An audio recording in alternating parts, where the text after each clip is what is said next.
Well, well, well. Well, well, well, well. Triple six, 5, 4, 2, atomic penetration, rapid fire through your skull. I've made a video that some might call glazing, which for the most part it is. I also mentioned a few problems Space Marine 2 has and expressed my hope that those issues will be ironed out with later patches.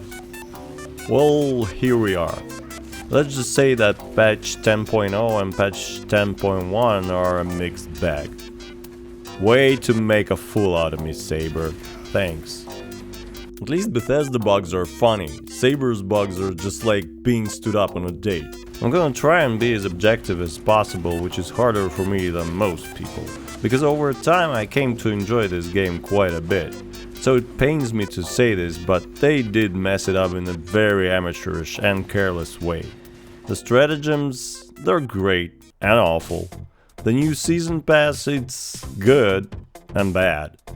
The new weapons, well, let me elaborate. Let's start with the elephant in the room, the stratagems. They're all over the place, obviously undercooked. They offer a fresh new spin on the gameplay formula, forcing you to drop your favorite class, your favorite playstyle and adapt, which is a lot of fun. But the stratagems themselves are basically chosen by the RNG, because a lot of the times they're incompatible with each other, making the hard operation either a cakewalk and almost impossible to complete, forcing people to grind for days. And as of late, as it turns out, they're also incompatible with operations completion requirements. Daily content shouldn't mean daily aneurysms. I'm sure most of you already know what I'm talking about, but for those of you who don't, one of the daily hard stratagem operations had a condition that took away our equipment, meaning frag, crack, shock grenades and melta-bombs, which wouldn't be such a big problem unless the operation is exfiltration. It's the one where you have to hunt down and kill a Trigon Prime. It's a great mission and I like it a lot, but it became a Gordian knot for Saber. We're at the risk of stratagems feeling less like mechanics and more like an abusive relationship. Sponsored by Games Workshop. The second weak hard stratagem took me 3 days of trying to complete. You might say it's because I am bad at the game, and you might be right. I can't solo absolute difficulty like FTG does, but I'd wager I'm definitely above average and carried 1 or 2 players through absolute difficulty a few times, and actually completed a few hard stratagems without going down once. In this case I went with the tactical class and sort of expected my wonderful teammates to carry me to the boss fight so I can help them make it through it, by using Auspex Scan and Pyreblaster's damage over time advantage. The lame version of let me solo her, but also help me, oh god help me! Now the Tuesday's hard stratagem for exfiltration requires you to use melta-bombs to progress twice. Once around the middle and once or twice during the boss fight.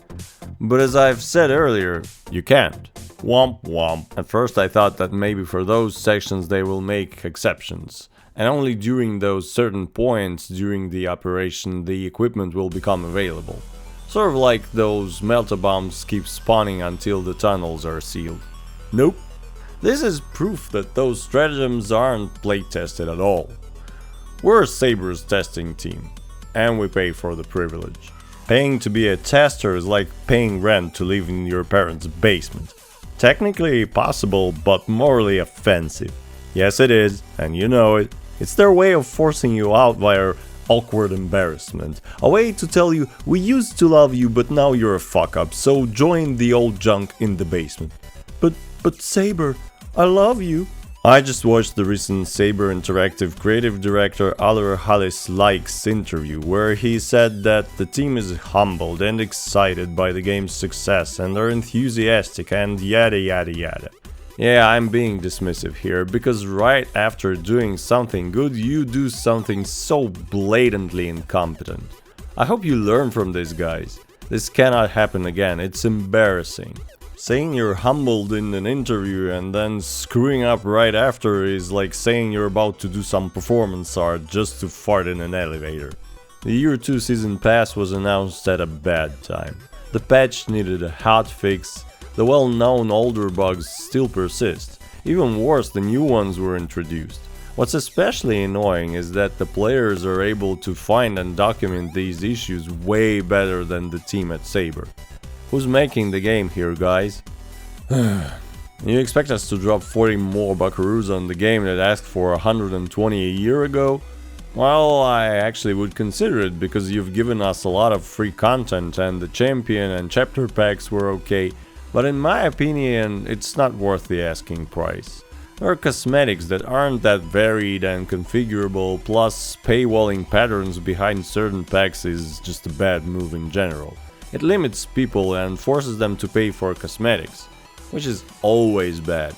I only bought 2 packs mostly because I wanted to reward Saber for giving us so much more over what the game shipped with and for listening to the player feedback. But asking for another 40 bucks and then immediately face planting is not a good look. It's difficult to recover from that. I'm not saying you can't. Gamers forgiving developers is like Catholics forgiving sins. Technically free, but somehow still involves paying money and being forgiven by the devil. The weapons. They're basically custom skins with buffed stats. Oh, did I say buffed? Yeah, they're also debuffed and features are locked out. The only really good one is the Xenophase blade. It feels like a heroic weapon. It's extremely rare and it's only wielded by the elite of the Death Watch. It's kind of awesome, not gonna lie. But all the other weapons are kinda meh. The new pistol makes the forgotten bolt pistol viable again, but its ammo economy is terrible and it's inaccurate at distance, which are both deal breakers for the Bulwark and the Sniper classes. The Plasma Incinerator is a neat twist on the weapon, but it completely locks you out of the best the gun has to offer, its charge shots. You can't do it in the heavy stance, okay, it's obvious, it becomes automatic, but why can't you do it while not in it?